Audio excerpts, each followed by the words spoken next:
오늘 우리에게 주시는 말씀 출애굽기 두 군데서 살펴보기 원하는데요. 25장 31절로 40절까지는 교독을 하시겠고요. 그리고 27장 20절과 21절은 합독을 하도록 하겠습니다. 먼저 25장 31절부터 교독하겠습니다.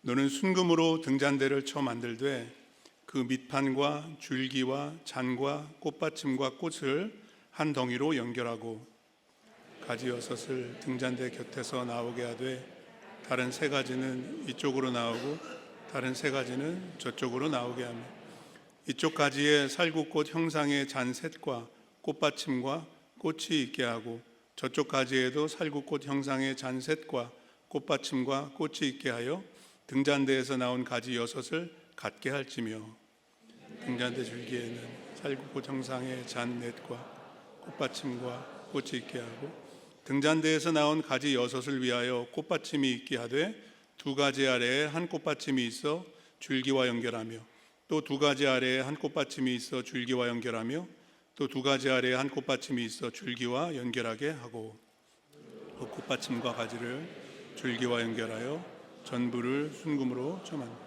등잔 7을 만들어 그 위에 두어 앞을 비추게 하며 그 불집게와 불똥 그릇도 순금으로 만들지 등잔대와 이 모든 기구를 순금 한 달란트로 만들되 너는 삼가 이 산에서 내게 보인 양식대로 27장입니다. 20절 21절 한 목소리로 합독합니다. 너는 또 이스라엘 자손에게 명령하여 감람으로 짠 순수한 기름을 등불을 위하여 내게로 가져오게 하고 끊이지 않게 등불을 켜되 아론과 그의 아들들로 회막안 증거궤 앞 휘장 밖에서 저녁부터 아침까지 항상 여호와 앞에 그 등불을 보살피게 하라. 이는 이스라엘 자손이 대대로 지킬 규례니라. 아멘. 우리 말씀을 위해 한번 기도하겠습니다. 하나님의 말씀을 우리에게 열어주시옵소서. 거룩한 하나님의 말씀을 겸손히 받기 원합니다. 거룩하신 하나님을 거룩하게 예배할 수 있도록 거룩하신 성령으로 우리 가운데 역사해 주시옵소서. 설교가 예배되기를 기도합니다. 거룩하신 하나님을 높여 찬양하며 선포하는 그런 말씀이 되게 하시고 말씀을 듣는 모든 성도님들 거룩한 예배자로 주님 앞에 나오며 이 한 주간도 예배자로 살아가기에 부족함이 없도록 거룩한 은혜를 더하여 주시옵소서. 예수 그리스도 이름으로 간절히 기도합니다. 아멘. 성막의 내부에 있는 성물들을 우리가 살펴보고 있습니다. 오늘 성막 시리즈 네 번째 설교인데요. 지난주에 제가 성막의 그 평면도와 내부도를 보여드린 바가 있는데 한 번 더 보도록 하겠습니다. 저렇게 생겼습니다.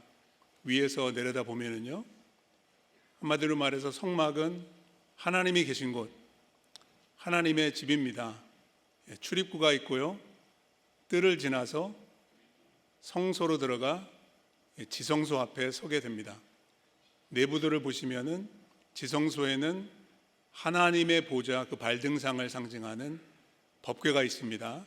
하늘과 땅이 이어지는 곳입니다. 하나님의 임재가 머무는 곳입니다. 영광이 거하는 곳입니다. 하나님이 안에 계십니다.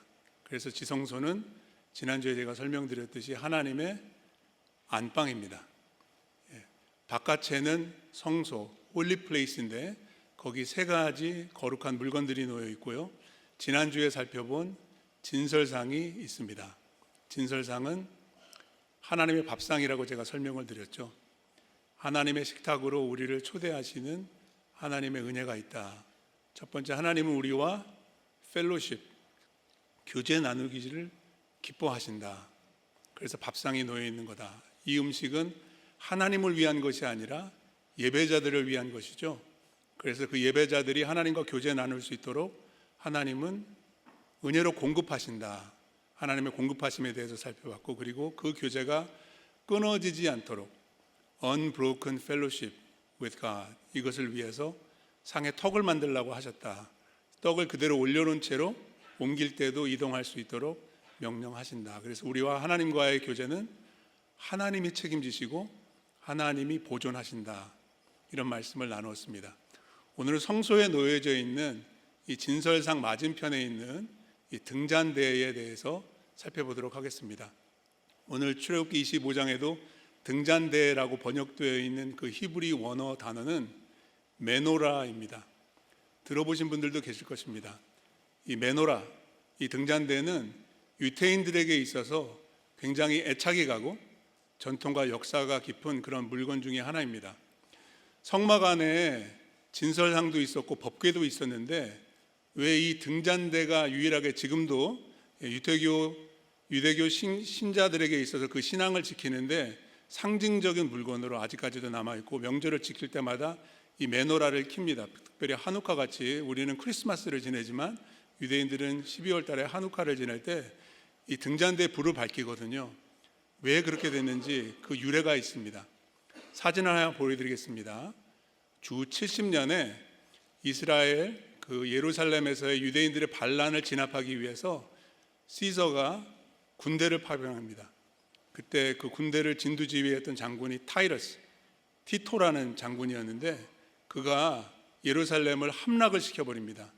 그리고 성전을 무너뜨리죠. 그리고 성전 안에 있는 거룩한 물건들을 다 탈취해서 로마로 개선 입성을 하게 됩니다.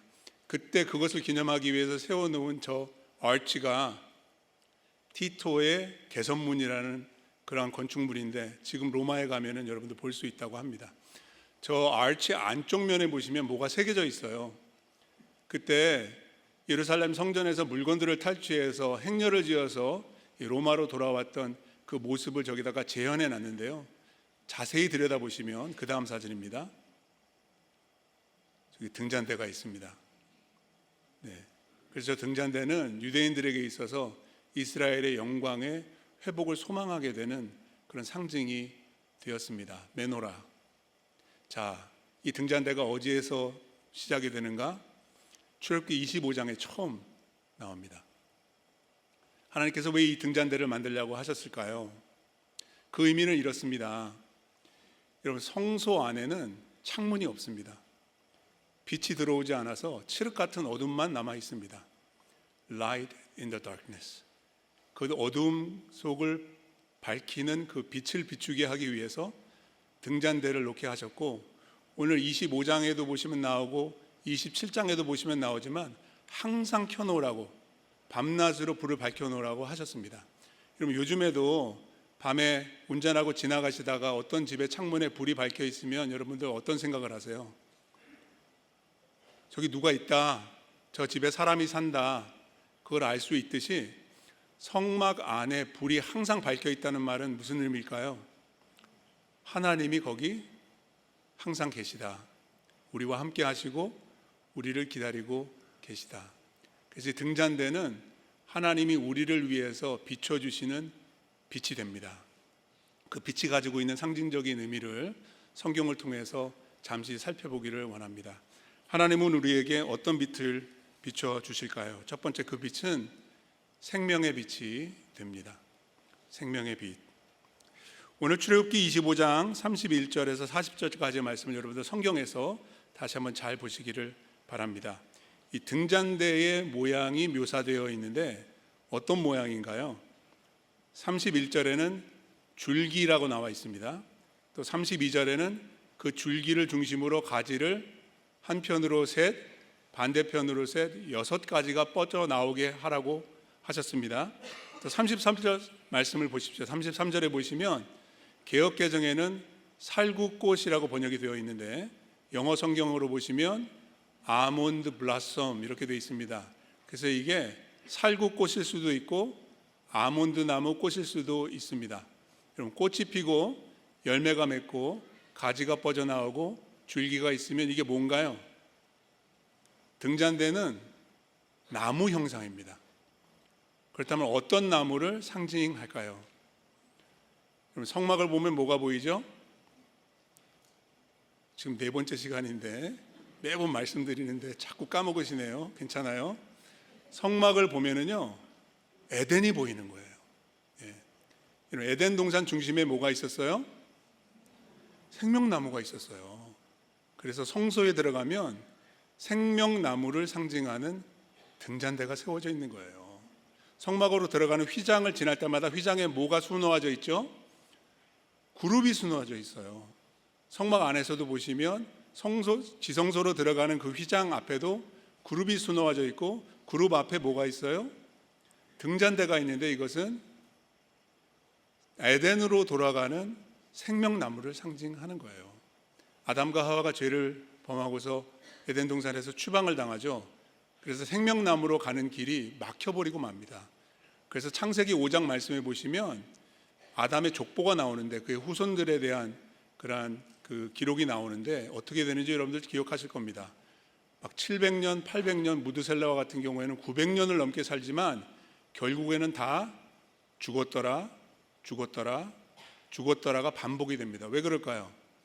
에덴 동산에서 살면 죽지 않습니다. 생명나무가 있기 때문이죠. 근데 생명나무로 가는 길이 막혀버렸으니까 죽을 수밖에 없는 운명이 된 것입니다. 그래서 하나님은 성막을 통해서 생명나무로 돌아갈 수 있는 길을 보여주시는 것입니다. 빛이 있습니다. 그 빛은 하나님의 생명의 빛이 되는 것입니다. 에덴 동산에 머물고 있었으면 영원히 살 수 있었던 것처럼 우리에게 영생을 약속하시고 공급해 주시는 분이 누구예요? 하나님께로 나아가야 된다, 이런 말입니다. 그래서 다윗은 시편 36편 9절에서 이렇게 노래했습니다. 진실로 생명의 원천이 주께 있사오니 주의 빛 안에서 우리가 그 빛을 보리이다. 성소에 놓여있는 등잔대의 빛을 통해서 생명의 빛을 비춰주시는 하나님을 바라보게 했다는 것입니다. 이것은 구약의 이야기입니다. 그럼 신약으로 와서는 무엇이, 아니 누가 이 생명의 빛을 우리에게 비춰 주실까요? 생명의 빛을 비추기 위해서 누가 오셨어요? 하나님께서 그의 아들 예수 그리스도를 성육신하게 하셔서 이 땅에 내려오게 하셨다라는 것입니다. 요한복음 3장에서 사도 요한이 이것을 우리에게 이렇게 설명해 줍니다. 제가 읽어드리겠습니다. 그 정죄는 이것이니 곧 빛이 세상에 왔으되 사람들이 자기 행위가 악함으로 빛보다 어둠을 더 사랑한 것이니라. 여기에서 세상에 온 빛이 누구시죠? 요한은 지금 예수 그리스도에 대해서 설명하고 있는 거예요. 그 다음 절입니다. 악을 행하는 자마다 빛을 미워하여 빛으로 오지 아니하나니 이는 그 행위가 드러날까 하며, 빛이 세상에 왔는데 빛으로 나오지 않는 사람이 있다는 것입니다. 그런가 하면 21절에 진리를 따르는 자는 빛으로 오나니 이는 그 행위가 하나님 안에서 행한 것임을 나타내려 함이라. 빛이 왔습니다. 근데 빛으로 나오지 못하는 사람들도 있고 나오는 사람들도 있다라는 말이에요. 이 말은 뭐예요? 선택은 우리의 몫이다라는 것입니다. 여러분, 세상의 빛으로 오신 예수 그리스도께 믿음으로 나아오셨습니까? 여러분, 교회에 온다고 다 예수께 나오는 것은 아닙니다. 믿음으로 나올 때, 믿음으로 그분을 바라보고 그분을 따르기로 결단한 사람들에게만 이 빛이 비춰지는 줄로 믿습니다. 예수님께서 말씀하셨어요. 요한복음 8장 12절 말씀을 우리가 같이 한번 읽어보도록 하겠습니다. 읽겠습니다. 예수께서 또 말씀하여 이르시되 나는 세상의 빛이니 나를 따르는 자는 어둠에 다니지 아니하고 생명의 빛을. 예수님이 세상의 빛으로 오셨습니다. 어두운 세상 속에 사망의 그늘진 이 땅 가운데 예수님께서 빛으로 오셨습니다. 그 빛으로 나와야 합니다. 나오는 것이 다인가요? 아닙니다. 예수님 말씀하십니다. 예수님을 따르기로 결단하고 순종해야 된다. 예수님 가신 그 길을 뒤쫓아가는 믿음의 팔로잉, 이게 필요하다. 여러분들은 지금 무엇을 따라서 살고 계십니까? 빛을 따라 살고 계십니까? 아니면 아직도 어둠에 다니고 계시지는 않습니까? 말로는 예수 믿는다고 하면서도 생명의 빛을 받으면서 살지 못하는 사람들이 많이 계신 것 같습니다. 그럼 어떻게 되는지 아세요? 이런 탄식이 나옵니다. 못 살겠다. 여러분, 예수님이 생명의 빛이 되시는데 왜 못 삽니까? 그 빛 가운데 나오지 않으니까, 그 빛을 따라 살지 않으니까 어둠이 엄습하는 것입니다. 어둠이 내 안에 채워지는 것입니다. 그럼 못 살 것 같습니다. 살만 나지 않는 겁니다. 심지어는 이 어둠이 깊어지면 말입니다, 살고 싶지 않은 그런 충동이 들기도 한다는 것입니다. 문제는 내가 빛 대신 주님 앞에 생명의 빛을 받으면서 살고 있는가, 내가 어둠에 다니고 있는가, 아니면 빛을 따르고 있는가. 오늘 여러분들의 자신을 한번 돌아보시기 바랍니다. 살만하십니까? 여러분들의 삶 속에 생명의 빛이 충만히 임하기를 주의 이름으로 축복합니다. 얼마 전에 그런 분의 신앙 간증을 들었습니다. 여러분, 새롭게 하소서라는 간증 프로그램 잘 알고 계시죠? 한국에서는 유명하신 분이더라고요. 저는 잘 모르는 분이었는데 최선교 아나운서라는 분이 간증 집회도 많이 다니시더라고요. 새롭게 하소서 나오셔서 1시간 넘게 간증을 하시는데 시간 가는 줄 모르고 들었습니다. 여러분들 한번 유튜브에서 찾아서 한번 보시기 바랍니다. 인터뷰가 마쳐질 즈음에 사회자가 우리 시청자분들한테 한 말씀 마지막으로 해주십사 부탁을 했더니 그분이 간증을 하나 더 하세요. 어떤 간증이냐면 이분이 눈에 시력에 문제가 많아가지고 망막 박리 수술을 받으신 적이 있대요. 근데 이 수술을 받으면 엎드려 있어야 된답니다. 눈을 뜨지도 못하고 눈을 감고서 엎드려서 20일을 넘게 지내시는데 그때 깨달은 게 있더래요. 이분이 이런 말씀을 하세요. 두 눈을 감았을 때 비로소 보이는 게 있어요. 눈을 뜨고 있을 때는 못 봤는데 눈을 감으니까 보이더라는 거예요. 눈을 감고 있으니까 십자가에 매달린 예수님만 보여요. 그게 영생이에요. 눈 뜨고 사는 이 세상은 잠깐이에요.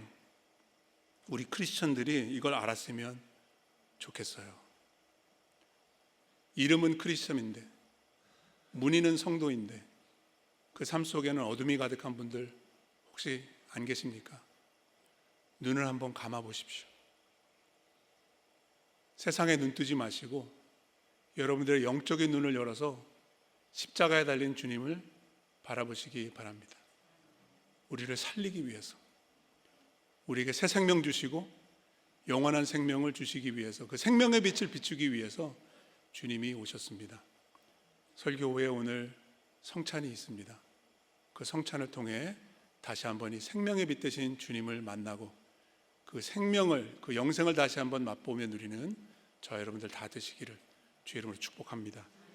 하나님이 우리에게 비춰주시는 빛, 등잔대를 통해서 상징으로 알려주시는 교훈 두 번째, 이 빛이 어떤 빛이냐? 수고의 빛. 생명의 빛은 곧 수고의 빛이 됩니다. 제가 이걸 설명을 좀 드리도록 하겠습니다. 성소에 등잔대가 없으면 어둠밖에 없습니다. 하지만 사람은 어둠 속에서 볼 수 없지만 하나님은 불이 필요하실까요? 필요하지 않으실까요? 성소에 등잔대를 놓고 불을 밝히라고 하신 이유는 하나님 때문일까요? 아니면 그 안에서 봉사하는 제사장들을 위함일까요? 후자예요, 후자. 하나님은 빛이 필요 없어요. 하나님 그 자체가 빛이세요. 근데 우리는 빛을 봐야지 우리는 활동을 할 수 있고 섬길 수가 있어요. 그래서 거기다가 등잔대를 갖다 놓으셨다라는 것입니다. 민수기 8장에 이것을 이렇게 자세하게 설명해 주십니다. 민수기 8장 1절로 3절까지 천천히 한번 같이 읽어보도록 하겠습니다. 읽겠습니다. 여호와께서 또 모세에게 말씀하여 이르시되 아론에게 말하여 이르라 등불을 켤 때는 7 등잔을 어디를 앞으로요? 등잔대 앞을 비추게 되어 있는 거예요. 자, 3절도 같이 읽겠습니다. 아론이 그리하여 등불을 등잔대 앞으로 비추도록 했으니 여호와께서 모세에게 명령하심과 같았더라. 이 등잔대의 일러스트레이션 그림을, 다른 그림을 하나 보여드릴게요. ESV 스터디 바이블에 나오는 그림인데요, 정확하다고 말할 수는 없어요. 여러분 뭐 법궤나 진설상 같은 경우에는 수치가 나오잖아요. 몇 규비 몇 규비 이렇게 만들려고. 등잔대는 그런 게 없어요. 근데 뭐가 나오냐 하면 무게가 나와요. 금 1달란트로 만들려고, 쳐서 만들려고 되어 있어요. 한 덩이를 가지고. 1달란트가 한 75파운드 정도 된대요. 그게 작은 분량은 아니에요. 어떤 구약학자의 추측에 의하면은 저 등잔대의 높이가 저렇게 크지는 않았을 거예요. 화면에 나오는 것처럼. 근데 한 5피트 정도 높이는 되었을 것이다. 그러니까 제 어깨 높이 정도는 되니까 작은 거는 아니에요. 중요한 거는 이게 등잔이라는 거예요. 예, 등잔. 등잔을 올려놓는 대, 그래서 등잔대고요. 저 위에 7개의 등잔이 놓여 있는데 그림을 잘 보셔야 됩니다. 앞에 뾰족하게 당겨진 그런 쉐입이 있잖아요. 왜냐하면 거기다가 심지를 올려놓는 거예요. 그럼 사극 같은 데 보면 이렇게 등잔이 나오잖아요. 그러면 접시 위에다가 기름을 채워놓고서 거기다가 끝에다가 심지를 올려놓고 태우죠. 등잔이 그런 거예요. 그래서 저 그림을 잘 보시면은 그 심지가 한 방향을, 그 앞을 향하게 되어 있어요. 그 앞을 비추라고 민수기 8장에 나와 있으니까. 그러면 등잔대 앞에는 뭐가 있죠? 지난주에 살펴본 진설상이 있는 거예요. 그러니까 제사장들이 성소에서 하나님을 예배하기 위해서 봉사하고 교제하는 모든 일들을 감당할 수 있도록 하나님이 비추게끔 하신 거예요. 자, 잘 보세요. 등잔대는 생명의 빛을 상징하는데 그 빛을 통해 생명을 받으면 뭐 하라는 거예요? 그냥 살라는 거예요? 아니야, 하나님을 섬기라는 거예요. 등잔대 앞으로 나온다는 것은 생명 대신 하나님 앞에 나와서 그 하나님을 예배하며 그 하나님을 영화롭게 하는 봉사라는 뜻이에요. 그것을 위해서 하나님께서 우리에게 생명을 주신다는 사실을 여러분들 꼭 기억하시기 바랍니다. 영어에 이런 표현이 있습니다. Saved to serve. Saved to serve. 하나님께서 우리를 구원하시고 우리에게 영원한 생명을 주시는 이유는 영원한 생명을 주신 그 하나님을 위해 살라고, 그분을 섬기라고 주시는 것이다. 그래서 예수님도 그분의 구원 사역에 대해서 말씀하실 때 이렇게 설명하셨죠. 마가복음 10장 45절입니다. 인자가 온 것은 섬김을 받으려 함이 아니라 도리어 섬기려 하고 자기 목숨을 많은 사람들의 대속물로 주려 함이라. 십자가의 죽음은 예수님의 섬김이라는 거예요. 그분은 왕으로 오셨지만 섬김을 받기를 거절하시고 오히려 섬기셨다는 거예요. 그럼 예수 그리스도의 십자가의 섬김으로 구원받은 우리는 어떻게 살아야 될까요? 당연히 우리를 섬기신 그분을 섬기며 살아야 되지 않겠습니까? 그래서 요한복음 13장 말씀에 보시면 그 십자가를 상징하는 세족식, 제자들의 발을 씻기신 후에 예수님께서 이렇게 말씀하셨죠. 15절 말씀 같이 읽어보도록 하겠습니다. 내가 너에게 행한 것 같이 너희도 행하게 하려 하여 본을 보였노라. 이게 예수를 믿는 것이고 믿음으로 구원받은 것이고 빛 대신 예수님을 따라가는 삶의 모양입니다. 우리를 섬기신 예수님을 우리도 섬기기 위해서 헌신하는 것입니다. 여러분, 제가 소원하는 교회의 모습이 있습니다. 서로 섬기는 교회가 되는 것입니다. 한 사람도 섬김만 받는 사람이 아니라 누군가를 섬기기 위해서 헌신하는 교회, 1인 1사역이라고 하죠.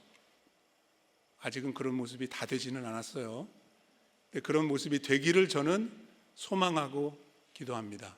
감사한 거는 그렇게 되어가고 있어요, 교회가. 지난주에 시니어 예배를 드렸는데요. 예배 후에 이 친교 시간이 있었는데 제가 너무 감사했어요.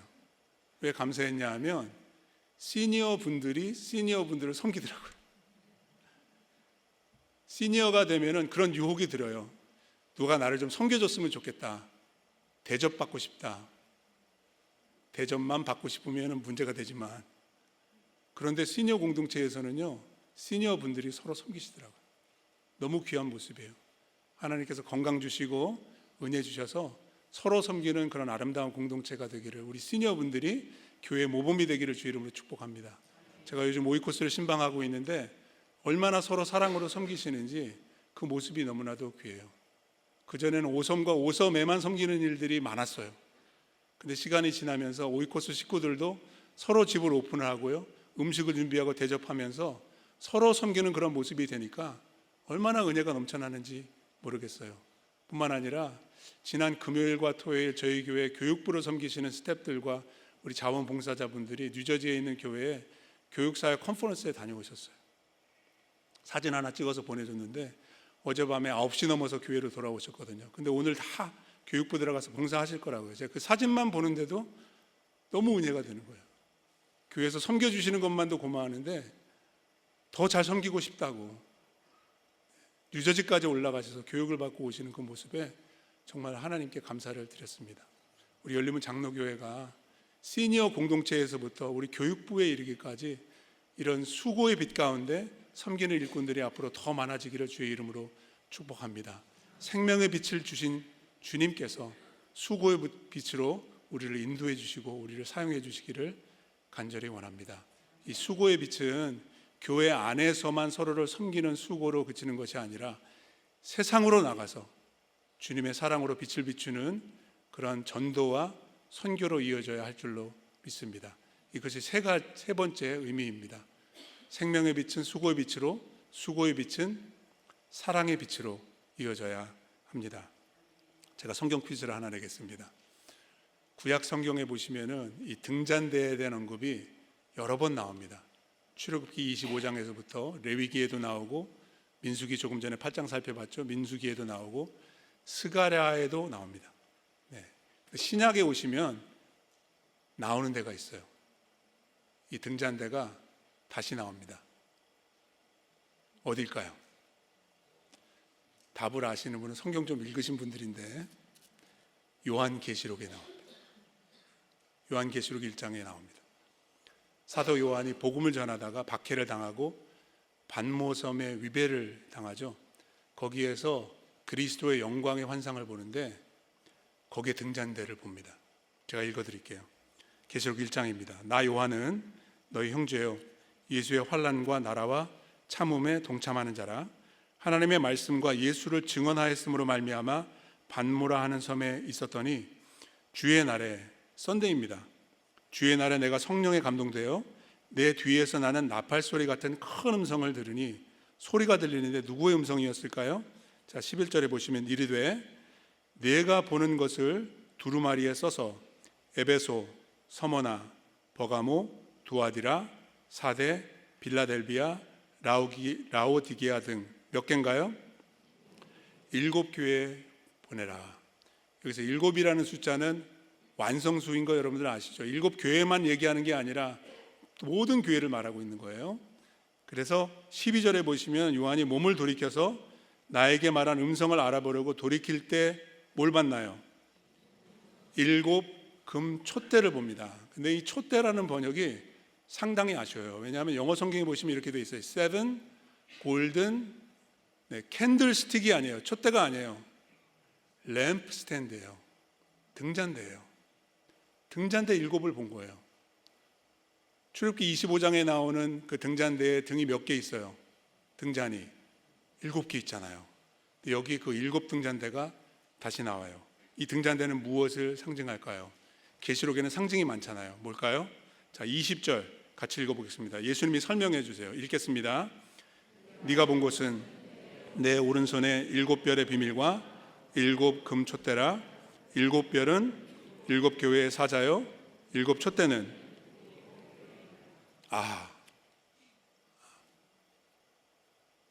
7 금 등잔대가 뭐라고요? 지상에 있는 하나님의 모든 교회다. 그럼 예수님이 이렇게 말씀하셨죠.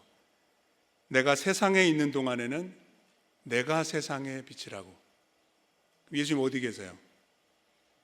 이 세상에 안 계세요. 십자가에 달려 죽으셨고 사흘 만에 부활하셨고 승천하셔서 하나님 보좌 우편에 좌정에 계시는 줄로 믿습니다. 그럼 누가 세상의 빛인가요? 이것도 예수님 말씀하셨어요. 마태복음 5장 산상수훈의 말씀인데 14절, 15절, 16절 같이 읽겠습니다. 너희는 세상의 빛이라. 산 위에 있는 동네가 숨겨지지 못할 것이요 사람이 등불을 켜서 말 아래에 두지 아니하고 등경 위에 두나니 이러므로 집안 모든 사람에게 비치느니라. 이같이 너희 빛이 사람 앞에 비치게 하여 그들로 너희 착한 행실을 보고 하늘에 계신 너희 아버지께 영광을 돌리게 하라. 아멘. 누가 세상에 비치죠? 교회가 세상에 비칩니다. 우리가 세상에 비칩니다. 세상은 어둡습니다. 이 어두운 세상을, 이 미움 가득한 이 세상을 누가 밝힐 수 있을까요? 교회에게 주신 사명이 있습니다. 사랑의 빛으로 어두운 세상을 밝혀라. 세상의 빛이 되어라. 초대교회가 그렇게 하지 않았습니까? 지금은 그 당시보다도 더 어두운 세상 속에 우리가 살고 있는데 우리는 더더욱이 세상의 빛이 되는 교회가 되어야 할 줄로 믿습니다. 그런 교회를 향한 그 도전을 담은 책이 한 권 있어요. The Way Back이라는 책인데요. 필 쿡과 조나탄 박이 공동 저술한 책에 이렇게 질문하면서 도전장을 내밉니다. 제가 읽어드릴게요. 초대교회는 어떻게 비교적 짧은 시간에 서방 세계를 변화시킬 수 있었을까요? 그것은 그들이 로마인들을 당황스럽게 만드는 일을 했기 때문입니다. 초대교회 성도들은 피켓 시위도 하지 않았고 보이콧도 하지 않았으며 당시 타락한 문화에 대해 불평하지도 않았습니다. 그 대신에 그들은 길거리에 버려진 아기들을 거두어 돌봐 주었습니다. 병들고 다친 사람들을 도와주었습니다. 노예들에게도 인간의 존엄성을 부여해 주었습니다. 그리고 그들은 믿음을 지키기 위해 목숨까지 다 내어주었습니다. 이런 행동들은 로마인들의 마음을 움직였습니다. 그리스도인들이 누구인지, 그들이 믿는 하나님이 누구신지 더 알고 싶게 만들었습니다. 그리고 이렇게 덧붙입니다. 대립, 항의, 논쟁이 아닌 그리스도인들의 사랑이 변화를 일으킨 것입니다. 세상은 어두워져만 갑니다. 근데 여러분들 아시죠? 어둠은 빛을 이길 수 없습니다. 우리는 그리스도의 사랑으로 세상을 밝히는 빛이 되어야 합니다. 그것이 우리의 사명입니다. 세상의 빛과 소금이 되는 것이 우리에게 맡겨주신 주님의 명령입니다. 그래서 전도해야 하고 그래서 선교해야 하는 것입니다. 3월 달부터 행복으로의 동행 여러분들을 초대하고 여러분들이 동참해 주시기를 부탁을 드립니다. 오늘 단기 선교 설명회가 있습니다. 보내는 선교사가 되어 주시고 잠시라도 그 땅을 밟는 단기 선교에 헌신해 주십시오. 그리고 선교를 위해서 기도해 주시고 기도하는 자리에 함께 해 주시기 바랍니다. 우리의 작은 빛이 어두운 세상을 밝히는 사랑의 빛이 될 줄로 믿습니다. 그 빛을 밝힐 수 있도록 생명의 빛을 비춰주셨고 그 빛이 모여서 서로 섬길 수 있도록 수고의 빛이 되게 하시는 하나님이 있습니다. 예수님은 자신이 세상의 빛이라고 하셨고 그리고 우리를 향해서 너희는 세상의 빛이 되어라 하고 말씀하십니다. 그 빛을 밝히는 우리의 발걸음, 이 한 주간의 삶, 그리고 세상의 빛이 되는 우리 열림은 장로교회가 될 수 있기를 간절히 소원하며 축복합니다. 우리 함께 기도하겠습니다.